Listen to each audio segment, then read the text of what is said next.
Diz assim a santa palavra do Senhor.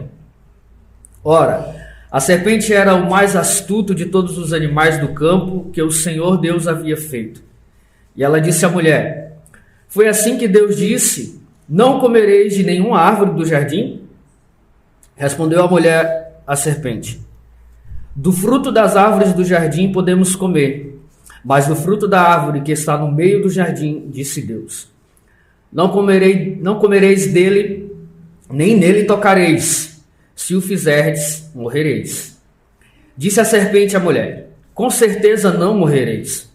Na verdade, Deus sabe que no dia em que comerdes desse fruto, vossos olhos se abrirão e sereis como Deus, conhecendo o bem e o mal. Então vendo a mulher que a árvore era boa para dela comer, agradável aos olhos e desejável para dar entendimento, tomou do seu fruto, comeu e deu dele a seu marido, que também comeu. Então os olhos dos dois foram abertos e ficaram sabendo que estavam nus. Por isso, entrelaçaram folhas de figueira e fizeram para si aventais. Ao ouvirem a voz do Senhor Deus, que andava pelo jardim no final da tarde, o homem e sua mulher esconderam-se da presença do Senhor Deus, entre as árvores do jardim. Mas o Senhor Deus chamou o homem perguntando: onde estás? O homem respondeu: ouvi a tua voz no jardim e tive medo, porque estava nu, por isso me escondi. Deus perguntou-lhe outra vez: quem te mostrou que estavas nu? Comeste da árvore de qual te ordenei que não comesses? Respondeu então o homem: a mulher que me deste deu-me da árvore e eu comi. O Senhor Deus perguntou à mulher: que foi que fizeste? E ela respondeu: a serpente me enganou e eu comi. Então o Senhor Deus disse à serpente: só um minuto, meus irmãos. Pronto. Então o Senhor Deus disse à serpente: por que fizeste isso? Serás maldita entre todo o gado e entre todos os animais do campo. Andarás sobre o teu ventre e comerás pó todos os dias da tua vida. Porém, inimizade entre ti e a mulher, entre a tua descendência e a descendência dela. Esta te ferirá a cabeça e tu lhe ferirás o calcanhar. E disse para a mulher: multiplicarei grandemente a tua dor na gravidez. Com dor darás à luz filhos. O teu desejo será para o teu marido e ele te dominará. E disse para o homem: por que deste ouvidos à voz da tua mulher e comeste da árvore da qual te ordenei? Não comerás dela. Maldita é a terra por tua causa. Com sofrimento comerás dela todos os dias da tua vida. Ela te produzirá espinhos e ervas daninhas, e terás de comer das plantas do campo. Do suor do teu rosto comerás o teu pão, até que tornes a terra, pois dela foste tirado, porque és pó, e ao pó tornarás. Adão chamou Eva a sua mulher, porque ela foi a mãe de todo vivente. E o Senhor Deus fez roupas de peles para Adão e a sua mulher, e os vestiu. Então disse o Senhor Deus: agora o homem tornou-se como um de nós e conhece o bem e o mal. Não suceda que estenda a mão e tome também da árvore da vida, coma e viva eternamente. Por isso o Senhor Deus o mandou para fora do jardim do Éden, para cultivar o solo do qual fora tirado. E havendo expulsado o homem, pôs a leste do jardim do Éden os querubins e uma espada flamejante que se revolvia por todos os lados, para guardar o caminho da árvore da vida. Oremos uma vez mais. Bendito Deus, é a tua palavra, Senhor, que está diante de nós. Nós te agradecemos por tão grande dádiva que nos é concedida, Senhor, de termos acesso à tua revelação especial. Dádiva ainda maior, Senhor, é ter os nossos olhos abertos para enxergar estas sublimes verdades. Nós te louvamos, Deus, porque a tua graça especial nos alcançou. Eu te peço, Senhor, o teu auxílio nesta manhã, para que o teu nome seja mantido santo entre nós e a tua palavra seja honrada e pregada, Senhor, com fidelidade, para o louvor do teu nome. Eu oro a ti em nome de Cristo Jesus, o teu Filho. Amém.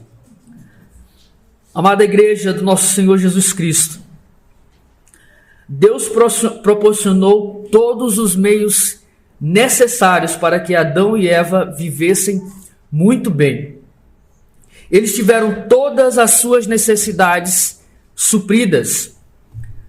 Poderiam trabalhar, ter comunhão com Deus e desfrutar da presença e do companheirismo um do outro. Ou seja, Deus não deixou que nada lhes faltasse. Deus não permitiu que nada fosse uma necessidade para Adão e Eva. Deus supriu todas as suas necessidades. E a ordem de Deus ao homem consistia em não comer da árvore do conhecimento do bem e do mal. Ou seja, Deus estabelece aqui um limite para o ser humano. E se ele viesse a ultrapassar esse limite, assim como ele estaria desobedecendo a uma ordem expressa de Deus, as consequências viriam, assim como vieram de forma desastrosa. A desobediência provocaria a morte.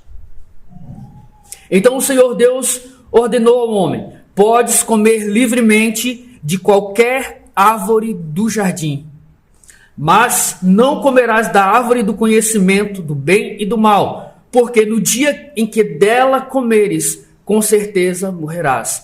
Deus deixou bem claro o limite para Adão. E ainda mais, deixou bem claro as consequências que sucederia caso Adão quebrasse ou ultrapassasse esse limite. Certamente morrerás.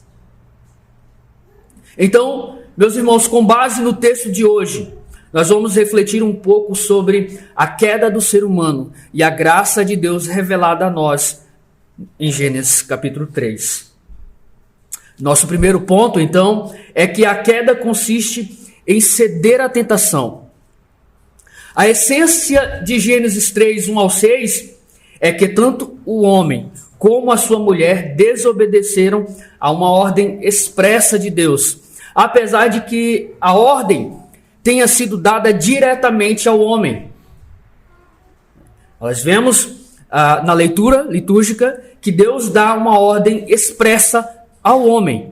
Em nenhum momento do texto bíblico aparece ou é citada a figura da mulher. Isso significa que Deus coloca toda a responsabilidade de tomada de decisões, de liderança, sobre os ombros de Adão, sobre os homens do homem. Ok? Então, a sedução da tentação não é mostrada de maneira mais enfática em nenhum outro lugar da Bíblia do que nesta passagem que nós acabamos de ler. Veja, é nesse contexto paradisíaco, contexto edênico, que surge a figura da serpente, que, deixemos claro, não é Satanás. A figura da serpente aqui é apenas um coadjuvante, um agente que foi usado pelo tentador na tarefa bem-sucedida de conduzir o homem ao pecado. E isso, meus irmãos, por causa da sua natureza sutil, perspicaz. Por isso a serpente. A tentação se inicia então quando Eva começa a ouvir as palavras persuasivas, as palavras de insinuações da serpente, que tinha unicamente o objetivo de distorcer a palavra de Deus em relação ao casal edênico. Veja, as distorções podem ser vistas claramente a partir do verso 1. Perguntou a mulher: foi isto mesmo que Deus disse, não comam de nenhum fruto das árvores do jardim? Quando que Deus disse exatamente o contrário. De todas as demais árvores do jardim podereis comer livremente. E a serpente começa então a distorcer, a implantar no coração de Eva, né, uma dúvida, um questionamento quanto à palavra de Deus. Distorcendo então, enquanto que Deus diz que eles podem comer livremente de todas as árvores do jardim, com apenas uma exceção, né, a serpente então insinua que Deus proibiu que eles comessem de todos os frutos, de todas as árvores do jardim. E no desenrolar então dessa conversa, a serpente usa argumentos enganosos na tentativa de implantar, novamente bem sucedida, na mulher o desejo de ser igual a Deus, conforme o verso 4, o verso 5.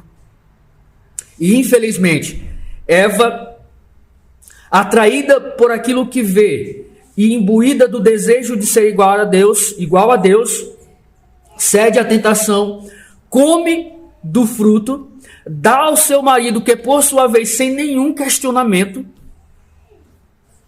toma do fruto e também come. Verso 6. Podemos observar nesse acontecimento um exemplo prático daquilo que nos escreve Tiago na sua carta, quando ele diz assim: quando alguém for tentado, jamais deverá dizer: estou sendo tentado por Deus, pois Deus não pode ser tentado pelo mal e a ninguém tenta. Aí ele continua: cada um, porém, é tentado pela própria cobiça, sendo arrastado e seduzido. Ou seja, Adão e Eva desobedeceram, quebraram o mandamento de Deus por própria cobiça, por causa da sua cobiça. Eles se tornaram desgraçados porque cobiçaram ser igual a Deus. Verso 6. Vendo a mulher que a árvore era boa para se comer, agradável aos olhos e árvore desejável para dar entendimento, tomou-lhe do fruto, comeu e também deu ao marido, e ele também comeu. Vejam, de repente, a árvore que era proibida, que Deus tinha dado a ordem que eles sequer poderiam tocar no fruto desta árvore, possuía agora, na mente da mulher, na perspectiva da mulher, 3 qualidades excelentes, que a recomendavam de forma maravilhosa. Em primeiro lugar, Eva passou a ver a árvore como uma árvore fisicamente agradável. A árvore passou a ser boa para se comer, na mente de Eva, na concepção de Eva. Em segundo lugar, a árvore parecia ser esteticamente agradável. O texto nos diz que a árvore era agradável aos olhos. E em terceiro lugar, isso é bastante estranho. A árvore parecia possuir uma qualidade que aos olhos da mulher a transformava em uma árvore que era desejável para dar entendimento. Por que é estranho, meus irmãos? Isso parece um resultado direto de uma fantasia que foi concebida por Eva ao ouvir as palavras da serpente. Uma fantasia passou a existir na cabeça de Eva. Pois, vejam só, como que o ato de você comer uma laranja pode te dar entendimento. Como que ao você comer de uma maçã pode te dar entendimento.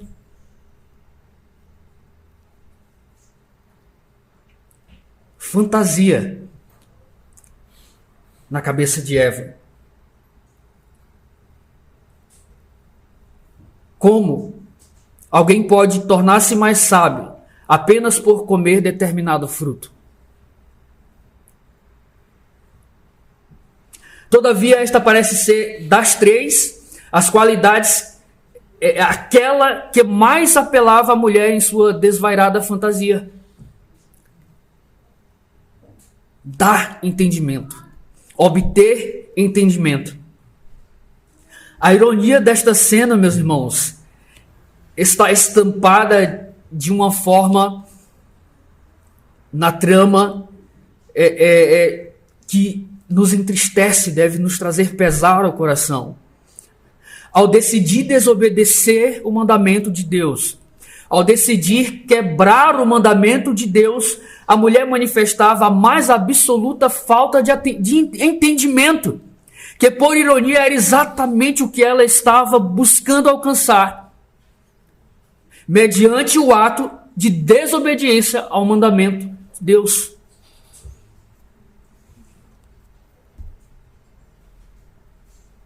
Isso nos leva ao nosso segundo ponto. A desobediência provoca a queda e gera imediatamente a consciência de culpa. A queda do estado original de perfeição causou de imediato vergonha, humilhação e culpa. Houve um rude despertar da consciência. Primeiro, viram a sua nudez. Nudez espiritual e física. E disso nasceu, então, é concebido vergonha, medo. Quando Adão e Eva perceberam que tinham perdido o contato com Deus, perceberam que estavam despidos de graça. Perceberam que tornaram-se desgraçados, afastados, separados de Deus pelo pecado. Então uma terrível solidão apossou-se deles. Seguiram-se o remorso e suas inevitáveis misérias. Sua falta de fé sujeitou-os a todos os infortúnios resultantes. Falta de fé. Descrentes. Não creram na palavra de Deus. Não creram na palavra do Criador. Apressadamente fizeram para si aventais para fornecer algum tipo de ocultamento, segundo o seu próprio parecer, para o seu medo, para a sua solidão, a sua consciência pesada de culpa. Ambos tentaram cobrir-se com folhas de figueira. E sobre isso o teólogo Luiz Berkhoff nos diz o seguinte: esta mudança da condição real do homem refletiu-se imediatamente em sua consciência. Houve primeiramente uma consciência da corrupção, revelando-se no sentido de vergonha e no esforço que nossos primeiros pais fizeram para cobrir a sua nudez. E depois houve uma consciência da culpa, que achou expressão numa consciência acusadora e no temor de Deus que isso inspirou. Ou seja, por causa da culpa, da vergonha provenientes do pecado, o casal esconde-se de Deus, ou pelo menos tenta esconder-se de Deus. Na sua falta de entendimento, na sua falta de conhecimento, eles imaginaram que poderiam esconder-se de Deus. O Senhor, por sua vez, vai ao encontro do casal numa demonstração de amor e graça. Então Deus faz algumas perguntas. Onde estás? Quem te fez saber que estavas nu? Comeste do fruto que eu te ordenei que não comesses? Oh, meus irmãos, comumente a aproximação de Deus lhes trazia gozo. Comumente a aproximação de Deus lhes trazia alegria, regozijo. E agora lhes causa terror, pavor. E eles fugiram, tentaram fugir ao ouvir a voz de Deus. Agora terror e pavor os paralisam. Embora o Senhor não se aproximasse deles com trovões, nem os chamassem de forma áspera. É fácil imaginarmos a doçura da voz divina quando, através das árvores, na quietude da tarde, chamando: onde estás?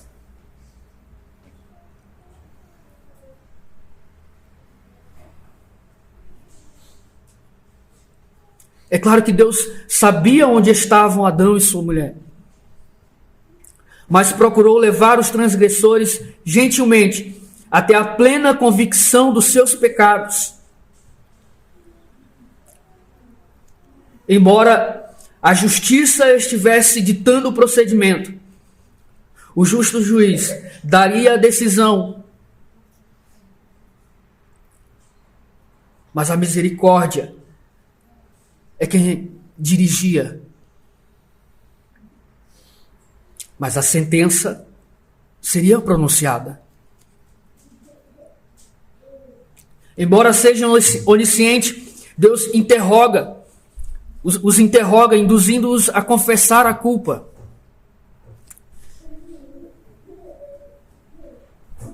E diante dos questionamentos, o casal revela então a tamanha corrupção causada pela queda, distorcendo então a verdade e acusando um ao outro, e por fim, a Deus.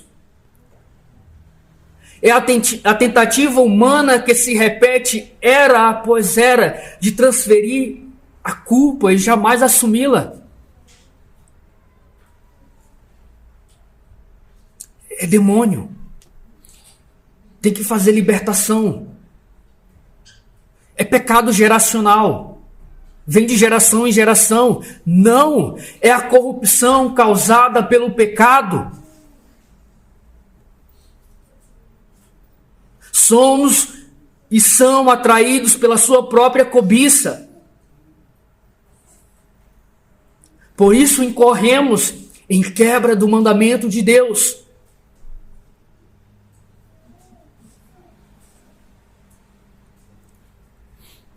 Em vez de confessar abertamente, rogando por misericórdia, Adão e Eva começaram a apresentar desculpas, passando a responsabilidade de um para o outro. O homem, um tanto temerariamente, jogou parte da culpa sobre Deus. Foi a mulher que tu me destes. A culpa é tua, foi a mulher que tu me destes. Vejam que condição. O homem acusando a Deus, o próprio Criador. Isso nos leva ao nosso terceiro ponto. A queda revela a punição de Deus. Embora misericordiosa, sim, punição de Deus. A punição origina-se na retidão divina e na sua justiça. Mas a sua misericórdia também está presente. O justo juiz começa a dar o veredito. Vejamos o verso 14 e 15. Então o Senhor Deus disse à serpente: por que fizeste isso? Serás maldita entre todo o gado e entre todos os animais do campo. Andarás sobre o teu ventre e comerás pó todos os dias da tua vida. Porém, inimizade entre ti e a mulher, entre a tua descendência e a descendência dela. Esta te ferirá a cabeça e tu lhe ferirás o calcanhar. Podemos observar a serpente e por trás dela Satanás, que estão sob o desprazer de Deus. A sentença então para a serpente é: serás maldita. Deves rastejar e comerás pó todos os dias da tua vida. O Senhor destaca a origem e a instigação da tentação, a origem maligna, satânica, para a condenação e degradação incomuns. Daquele momento em diante, passou a rastejar no pó e até alimentar-se dele.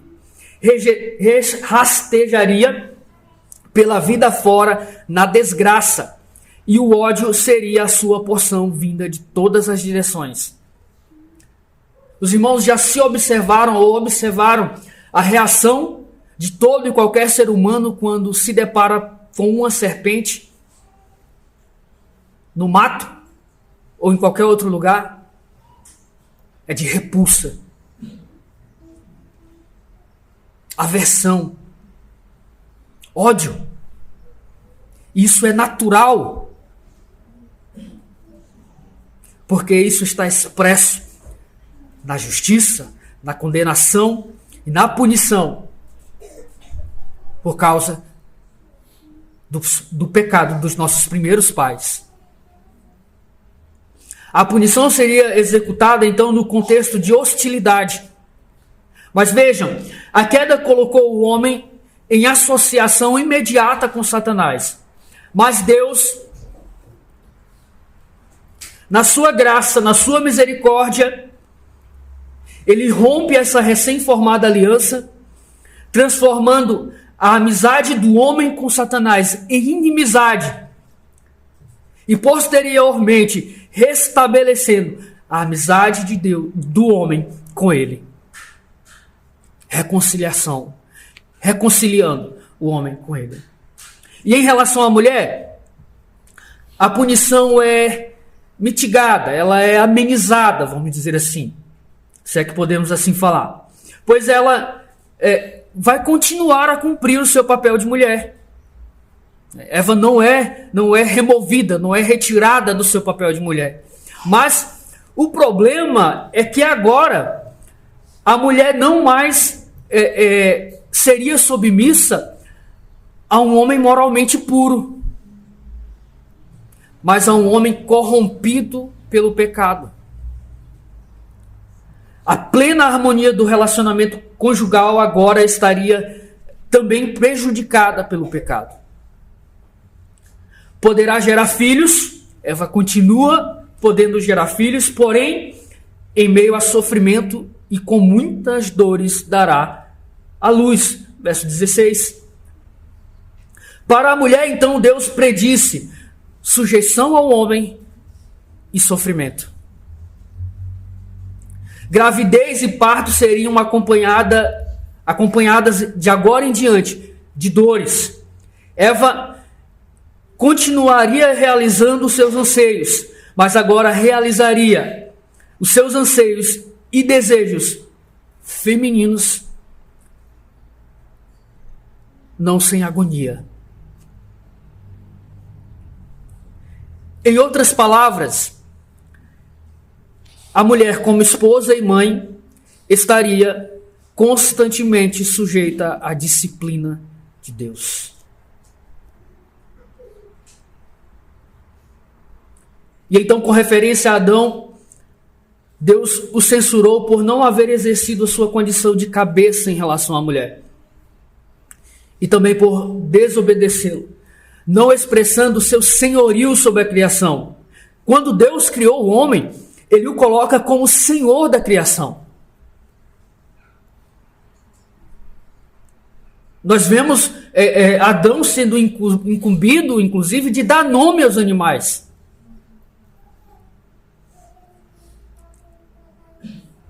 Por isso Deus também, por consequência da desobediência, por consequência de Adão não ter exercido o seu senhorio sobre a criação, Deus amaldiçoou também o ambiente no qual eles viviam. O homem terá então que trabalhar excessivamente para que a terra produza. Contudo, o ponto máximo do juízo divino sobre o homem é que o mesmo baixará à sepultura. Adão, que havia sido criado para governar a terra, agora o pó da terra o governará. dificuldades físicas, labuta árdua, aborrecimentos frustrantes, luta violenta, foram concedidas por quem ama ao homem, que foi definitivamente e justamente julgado pecador, culpado diante de Deus. Vejam, meus irmãos, antes disso, a terra produzia facilmente e livremente. E isso para o homem. A terra produzia com grande abundância para que o homem tivesse mantimento, sem sofrimento. Adão tinha apenas que cultivar e cuidar do jardim. E o Senhor Deus tomou o homem e o colocou no jardim do Éden para que o homem o cultivasse e guardasse. Gênesis 2:15. A fim de desfrutar de sua abundante produção. Era assim a terra. Antes da queda, ela produzia abundantemente, livremente. Mas agora Deus pronuncia uma maldição sobre o solo. Dali para frente produzia suas colheitas com relutância. O homem teria que trabalhar muito cultivando o solo a fim de que ele produzisse o necessário. Aquela terra que produzia em abundância, logo, nós entendemos que ela produzia mais que o necessário, ela passará então a produzir somente o necessário para a vida.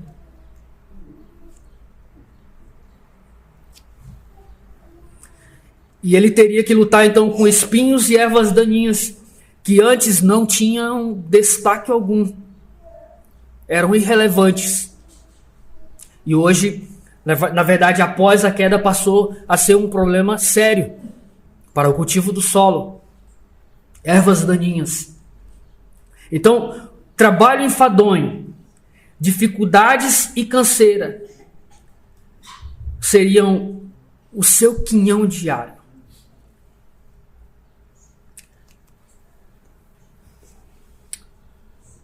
Para Adão, assim como também para Eva, meus irmãos, o pecado cobrou pesado tributo. O salário do pecado é a morte. O salário do pecado é a morte. E foi cobrado, então, um pesado tributo. Um preço alto, caro, por causa da desobediência do mandamento que o Senhor Deus tinha lhes dado. Isso nos leva ao nosso quarto ponto. A queda, esse deplorável acontecimento, suscita então a promessa da redenção. A mensagem que Gênesis 3,15 proclama, ela é frequentemente chamada de proto-evangelho. Os irmãos já ouviram o nosso pastor pronunciar esse termo aqui, e certamente já ouviram outros teólogos e pregadores se utilizar desse termo, proto-evangelho, porque é a primeira promessa da boa notícia da redenção. Percebemos que a ação de Deus é graciosa. Por quê? Porque a punição, ela foi aliviada. Nós recebemos, diante da ofensa do pecado, uma punição aliviada. Nós merecíamos a morte, a condenação eterna. Mas graça é receber aquilo que não merecemos. E não receber aquilo que merecemos. Merecíamos a morte eterna, a condenação eterna. Mas a punição foi aliviada. E podemos ver isso em relação ao casal. E por causa da graça comum, esse alívio alcança toda a humanidade de forma em geral. Mas, porém, a graça especial de Deus, que é revelada em Jesus Cristo, que é a semente da mulher,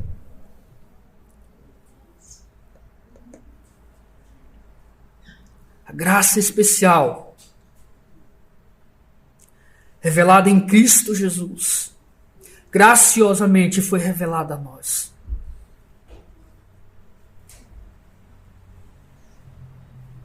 O verso 15 sugere um conflito das duas sementes. A semente da mulher e a semente da serpente. E nós podemos ver que ambas conflitam uma contra a outra ao longo das eras. Mas a semente da mulher esmagará a cabeça da serpente. Esta será mortalmente ferida, totalmente derrotada. A promessa é que o descendente, no singular, da mulher, esmagaria a cabeça da serpente, impondo-lhe uma derrota completa, radical e eterna na cruz. Jesus tem o seu calcanhar ferido. Em contrapartida, a serpente tem a sua cabeça esmagada.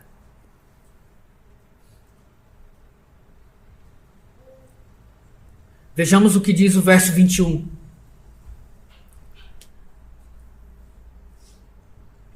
O Senhor Deus fez roupas de pele e com ela vestiu Adão e sua mulher. Graça. A tentativa do homem de cobrir-se com folhas era tão inadequada quanto o desejo de desculpar-se e transferir a sua culpa pelo pecado.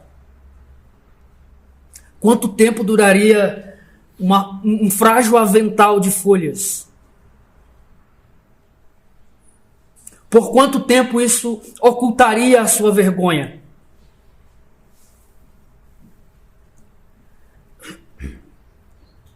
A provisão de Deus fazendo-lhes vestimenta de peles é o primeiro vestígio da exigência de uma vítima sacrificial. Que ofereça, meus irmãos, uma cobertura eficaz, uma cobertura capaz de promover a reconciliação. A vestimenta providenciada por Deus, além de ser duradoura, exige o sacrifício e derramamento de sangue. Vejam, um ou mais animais inocentes foram mortos. E nós temos aqui um claro retrato do sacrifício vicário de Cristo, que seria oferecido pelo pecador eleito.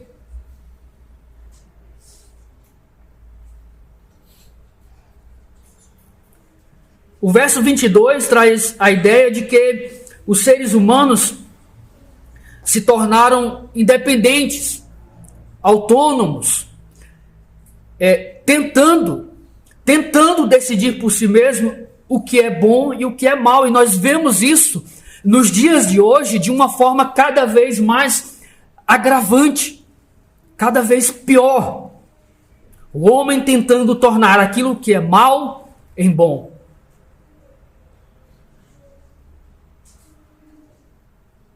E para que o homem não coma da árvore da vida e viva eternamente no estado de pecado, Deus então graciosamente o expulsa do jardim e coloca então querubins com espadas flamejantes para guardar a árvore. Verso 23 e 24.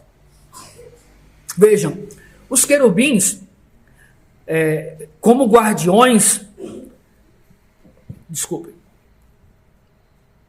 são um memorial para Israel e para o povo de Deus. Por quê? Os querubins, nós vamos ter novamente essa mesma figura, os dois querubins que guardavam a arca sagrada no tabernáculo, servindo de memorial para Israel e para o povo de Deus. E mais tarde nós temos novamente no templo a figura dos querubins. Por isso, havia a figura dos querubins bordadas na cortina do templo, alertando o povo que pecadores não são admitidos na presença de Deus, a não ser que o próprio Deus graciosamente retire os querubins. A não ser que o próprio Deus graciosamente restabeleça o acesso a Deus. E aqui partimos para a nossa aplicação. Gênesis 3 registra o evento mais desastroso da raça humana. Eles tiveram que enfrentar, após o pecado, a dura realidade de estarem destituídos, separados. A dura realidade de viver longe de Deus. E, meus irmãos, não existe maior desgraça para o ser humano do que viver a sua vida separada de Deus. Viver a sua vida sem ter a possibilidade de desfrutar da presença do seu Criador. De desfrutá-lo, de gozá-lo, de alegrar-se nele. Por isso, o homem natural, o homem carnal não encontra contentamento em nada. Porque, como diz uma frase, que eu não vou lembrar o autor, existe um vazio dentro do homem do tamanho de Deus.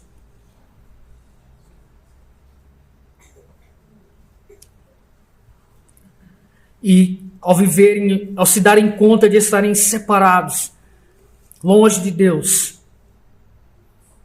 com isso, a esperança de serem como Deus foi esmagada, totalmente esmagada pelas palavras do Criador, quando disse, em Gênesis 3,19, do suor do teu rosto comerás o teu pão, até que tornes a terra, pois dela foste tirado, porque és pó, e ao pó tornarás. Certamente não existem palavras mais acachapantes, mais humilhantes em relação àquilo que somos do que estas que acabamos de ler. Somos pó. Somos pó, e sem Deus seremos apenas pó, e ao pó tornaremos.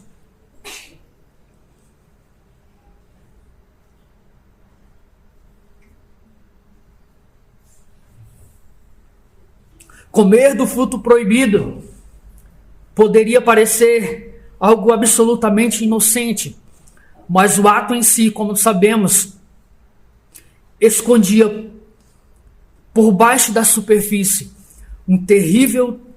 uma terrível rebelião contra o mandamento de Deus. Mas não comerás da árvore do conhecimento do bem e do mal. Porque no dia que dela comeres, certamente morrerás. O direito à vida e à comunhão com Deus dependia dessa obediência. E aqui, vale lembrar, meus irmãos, que Deus colocou a árvore do conhecimento ao lado da árvore da vida. E não havia qualquer restrição da parte de Deus para Adão e Eva em relação a comer do fruto da árvore da vida.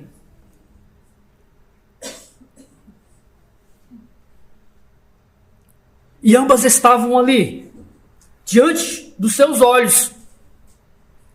Mas eles, por causa da sua cobiça, escolheram desobedecer a Deus, quebrando o seu mandamento, e comer da árvore do conhecimento, ao invés de comer da árvore da vida.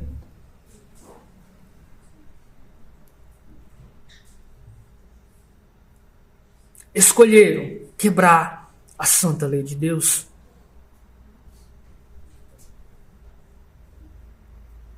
Ele preferiu o fruto que conduzia à morte,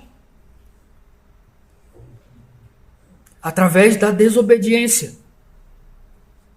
O ato de desobediência do primeiro homem, por causa da sua representação federativa, acabou por liberar sobre toda a humanidade consequências devastadoras.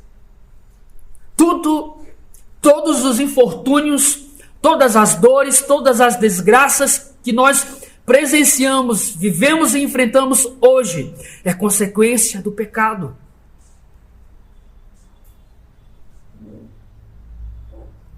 Pois a punição foi abrandada, mas as consequências não foram retiradas.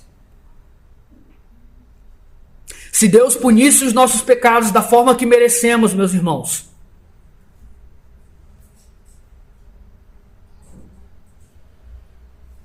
as misericórdias do Senhor são a causa de nós não sermos consumidos.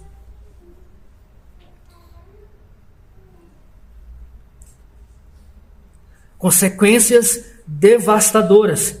E uma leitura, se nós fizermos uma leitura mesmo que superficial, dos capítulos 4 a 11 de Gênesis, nos mostra claramente que os acontecimentos narrados acontecem com uma pecaminosidade cada vez maior. Caim e seu irmão, os acontecimentos que sucedem logo após o capítulo 3, logo após a queda, são cada vez piores.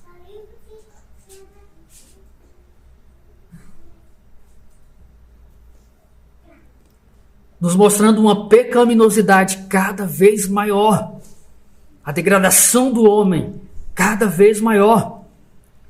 E tudo isso nos é apresentado para nos demonstrar a condição desesperadamente pecadora da raça humana.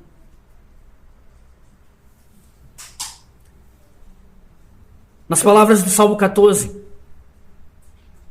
diz o insensato no seu coração: não há Deus. Corrompem-se e praticam abominação. Já não há quem faça o bem.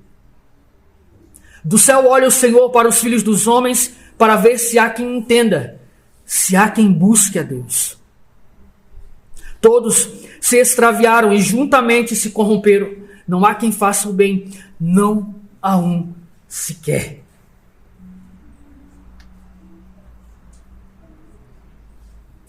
Esse é o motivo porque a Bíblia usa os seguintes termos para descrever a condição dos homens sem Deus. Notem, esses termos, todos esses termos, se referindo à condição do homem sem Deus, aparecem na Bíblia. Desviados, perdidos, fracos, ímpios, extraviados, inúteis, pecadores, incapazes de fazer o bem, mortos em delitos e pecados, transgressores, homens naturais incapazes de aceitar e de entender a revelação de Deus, nécios, desobedientes, desgarrados, escravos de toda sorte de paixões e prazeres, vivendo em malícia e inveja, odiosos e odiando-se uns aos outros. Como podemos ver diante de tal descrição, não existe nada a fazer se não reconhecermos que a Bíblia fala a mais pura e clara verdade sobre a degradação humana após a sua perca de comunhão com Deus. Mas, meus irmãos, apesar deste deplorável acontecimento, que foi a queda do homem, nós podemos alegremente, fervorosamente, declarar que Deus é gracioso. Ele nos traz esperança nesta triste narrativa, pois sabemos que Jesus é a semente da mulher, que Jesus é o segundo Adão, que Jesus é o nosso representante perfeito diante de Deus. E somente esse representante perfeito diante da magnitude, da santidade e da perfeição de Deus Pai poderia ser o nosso representante. Uma coisa maravilhosa aconteceu em Mateus 27:51, relata que quando Jesus deu o último suspiro, o véu do santuário se rasgou de alto a baixo. Lembram aqueles querubins bordados?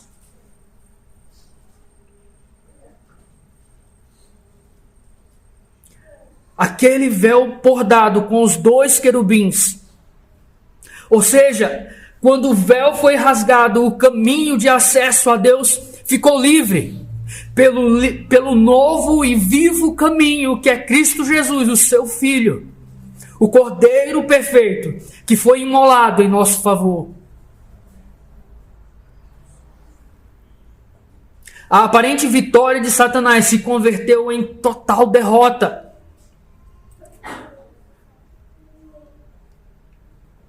Ao terceiro dia, Jesus ressuscitou dos mortos, subiu ao céu e está à destra de Deus Pai, de onde há de vir e julgar os vivos e os mortos.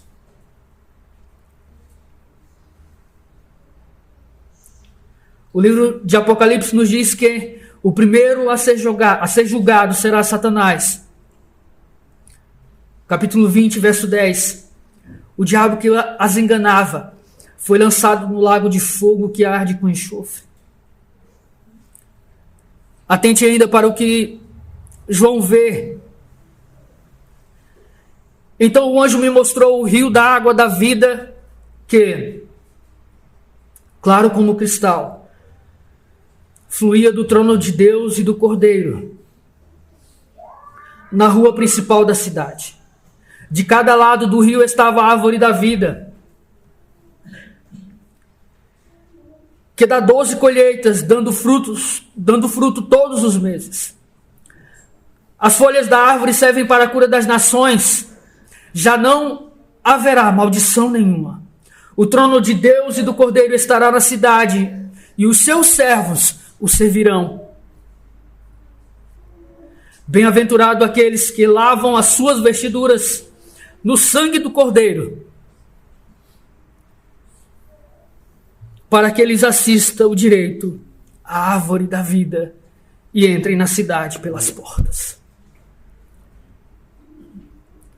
À luz de todo o Novo Testamento, meus irmãos, Gênesis revela que Cristo é o cabeça de um novo povo, que é redimido de seus pecados e justificado diante de Deus através de sua obra redentora na cruz. A esse povo ele restaura o caminho, a árvore da vida. Jesus Cristo, o segundo Adão, agora o nosso representante, triunfou onde o primeiro fracassou. Enquanto a ofensa do primeiro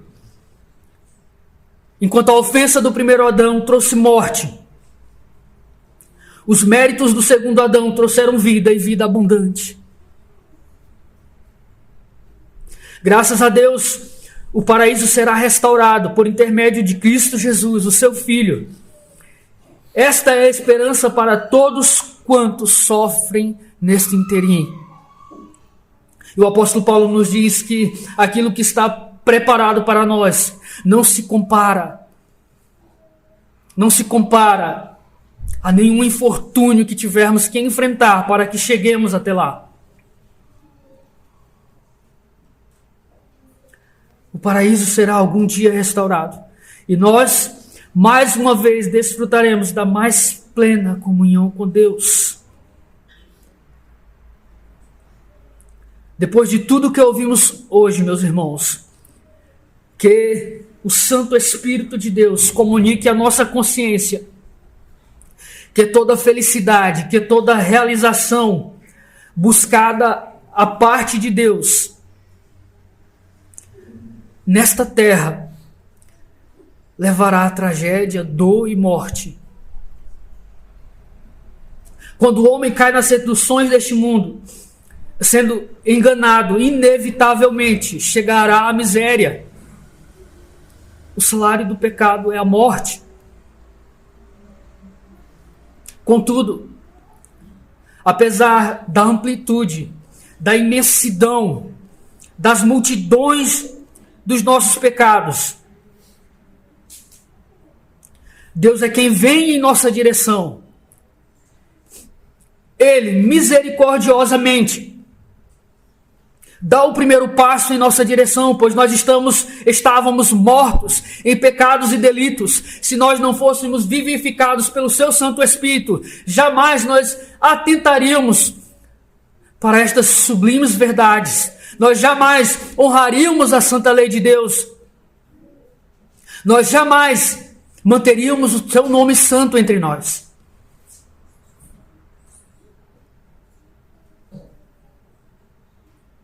Por meio de Cristo temos a redenção de nossos pecados, porque Ele nos amou, sendo nós ainda pecadores. Ele nos dá a vida por meio de Cristo Jesus.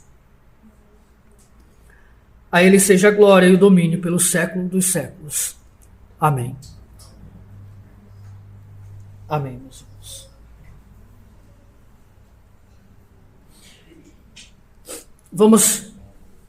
Vamos ao Senhor novamente em oração. Curva a sua cabeça comigo. Se colocamos de pé.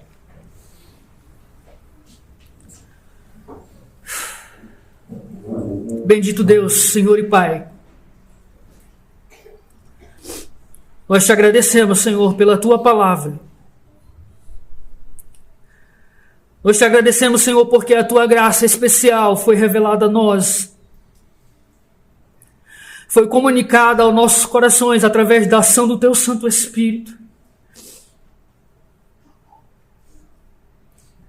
Nós te agradecemos, Senhor, pela tua misericórdia que nos alcançou sobremaneira e nos conduziu à vida através de Cristo Jesus, o teu Filho. Nós te louvamos, Senhor, porque tu fizeste ainda mais, além de nos conceder uma graça especial, além de nos vivificar, Senhor, de nos trazer novamente à vida. Tu és aquele que garante a nossa segurança. Tu és aquele que diz em tua palavra que aquele que vai a ti, aquele que é entregue nas mãos de Cristo Jesus, o teu Filho, jamais será lançado fora. Nós te louvamos, Senhor, porque tu nos deste um bom pastor, o bom pastor que dá a vida pelas suas ovelhas.